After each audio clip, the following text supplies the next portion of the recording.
Hey, how's it going, guys? Austin More Skills Gaming. Today we're going to talk about the top 10 best fire pals in Palworld. And some of these fire pals that I'm going to mention, you can actually get some of them pretty early in the game.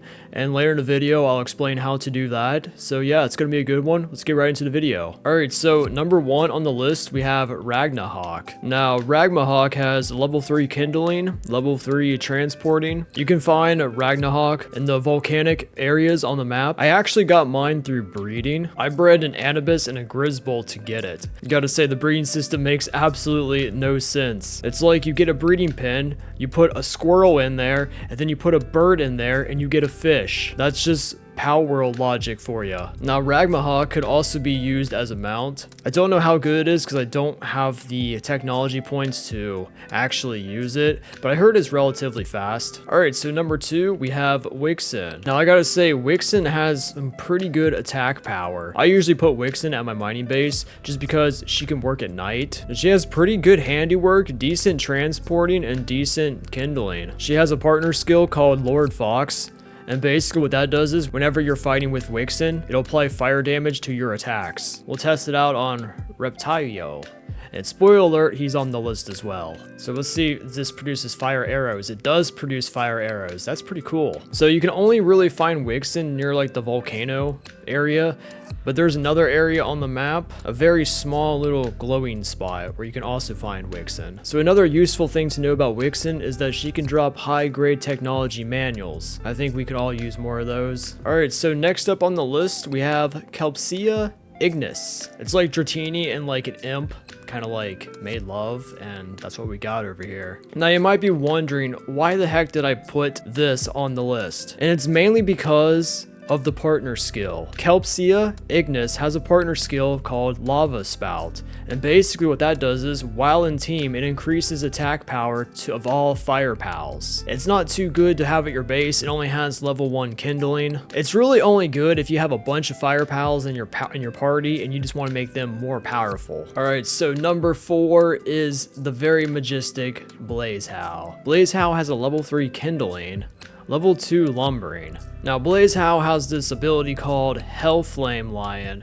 And basically what that does is, whenever you're fighting with him and you have his saddle, this requires his saddle, but when you're fighting with him and you have his saddle and you defeat some grass Pokemon, they will drop more items when they're defeated. So that's pretty cool. I think that makes them pretty useful, especially if you're trying to get some honey, you know, from those bees, because they're a grass type. So if you use him to beat all those bees, you'll get more honey for your cakes and such. Now, if you want to find yourself a Blazemu, you can find them in the volcanic areas on the map, both day and night.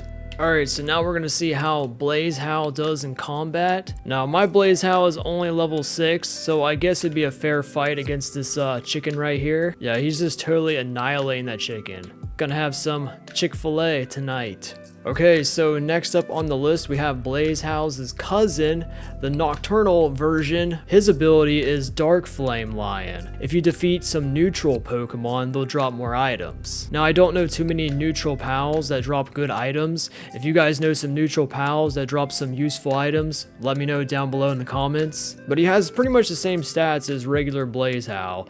Level 3 kindling, level 2 lumber. Now, if you do have a regular Blazemu, you can get the Blazemu Noct pretty easily if you just have a Fellbat. I got my Fellbat from the Black Marketeer. However, if you do want to catch yourself a Blazemu Noct, you can only find them in the volcanic areas, and you can only find them at nighttime. Alright, so let's talk about number 6. Reptyro. Now, Reptyro is a fire type and ground type. So not only is he useful for kindling, but he's also useful for mining. And he's pretty much a beast. And if you do have his saddle, he'll actually mine ores a lot faster, which I don't have his saddle, so unfortunately I can't demonstrate that. Now, you can only find Reptyro in the volcanic areas, day and also night. Yeah, look at him go. That's pretty wild. Number 7 is Zaza. Zaza is really awesome. He's really good in combat, and since he flies around the base, he doesn't really get stuck anywhere. Now, unfortunately, I don't have his saddle, but I heard that he's decently fast. But his kindling is level 3, which is pretty good. Now, you can only find Zaza in the north desert area at the very top of the map right there. Both day and also night. He's just gonna tear all these bees to shreds right here. I love how he has like the little fire tornadoes. That's pretty cool. Oh. Dang. Alright, so number 8, we have Blazemut. You know who he is. He was in the thumbnail. He is a pretty strong pal. He has level 3 kindling and also level 4 mining. You can also ride on Blazemut. Now, if you get his saddle, he can be pretty strong because his ability will enhance fire attacks while mounted. He also has a passive skill called Flame Emperor, which gives you a bonus 25% increase to fire attack damage, making him pretty powerful. He's gonna face this Wampo over here. I'm gonna try to like kind of weaken enough to maybe I can catch it. Because I actually don't have this one yet. He'll probably kill it in one hit though. I guess not. You would think since he's ice type, he would be doing a little more damage. Oh. Yeah, he had to use a more powerful attack. Once he used that really powerful attack, it just took it out. If you're not sliding down mountains, are you really playing Palworld? If you're not dying on mountains, are you really playing Palworld? Now, you can only find Blazemut in one location, and that is the Wild Sanctuary number 3 at the very top of the map over there. He's kind of a rare spawn, so you might not find him right away as you get down there. I had to defeat a couple Pokemon before I actually saw him, but you can find him in the daytime and also in the nighttime in that same location. Alright, so number 9 is this red Gyarados looking thing. This thing is super good. And to the best of my knowledge, he is the only POW with a level 4 kindling skill. Now, just to kind of demonstrate like how fast he could really do some kindling, I'm gonna go ahead and process about 30, we'll do 30. We'll do 30 ingots, all right? Now check this out. We'll assign him to the furnace. And look how fast he's pumping these things out. That's just crazy. And that's not even the electric furnace. Let's make some over here in the electric furnace. Check this out. All right, he's already done with those. So let's get him over here in the electric furnace. Oh yeah, look how fast it is on the electric furnace. That's crazy. It's already done. That's amazing. But yeah, red Gyarados is definitely the best at making cake, plus being your personal smelter for all your furnace needs. I feel like I'm watching the fight of the century right here. I might need some popcorn. That would be pretty cool.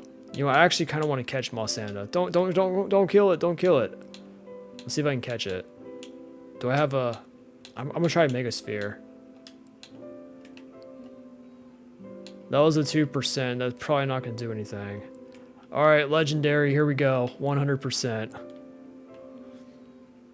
Should I have used a Legendary on a Mossanda? Number 10. The best fire pal in the game, in my opinion, is Faleris. Faleris is the best fire pal. He's not as fast as Jet Dragon, but he's the fastest fire pal for a flying mount. Before I caught Jet Dragon, I used to take this thing everywhere. But once you catch Jet Dragon, you really don't need any other mounts for any type of travel. Now, Faleris has a level 3 kindling, level 3 transporting. So he's pretty useful to have at your base, but also useful in your party. He also has this partner skill. If you're riding him and you're defeating ice pals, they will drop more items. Unfortunately, mine is unstable mentally, so his sanity drops 10% faster.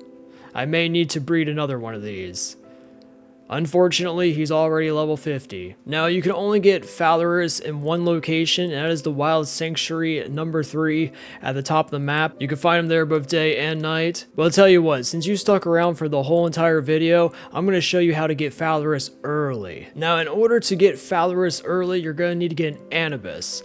Now, don't worry, you can actually get Anubis early too. All you gotta do is breed a Relaxosaurus with a Celeray. You can find Celeray all over in these locations on the map, and you can find Relaxosaurus right here on the map. So once you have those two pals, all you gotta do is breed them together and you'll get an Anubis. Now once you have an Anubis, the next pal that you're gonna need to have is this beautiful pterodactyl looking thing. I'm not even gonna try to pronounce the name. But basically, if you take this pterodactyl and you breed it with an Anubis, you will get a Faleris. Now, luckily, you can find this pterodactyl. It's not too far from the starter area, because really all you gotta do is go near the small settlement area, and it's the next area from the small settlement. All right, so I bred Anubis with the pterodactyl. Let's go ahead and collect the egg, and we'll take it right over here and put it in our egg incubator. Yeah, whenever you do this, I recommend going to your settings and turning off the egg hatch rate down to 0. That way it hatches a lot faster. But let's go ahead and hatch this. As you can see, we don't have to wait. And boom, we got Faleris, the best fire Pokemon in the game. And that's how you get them early. If you want to see more content like this, don't forget to give the video a thumbs up. And I'll see you later. See you next video.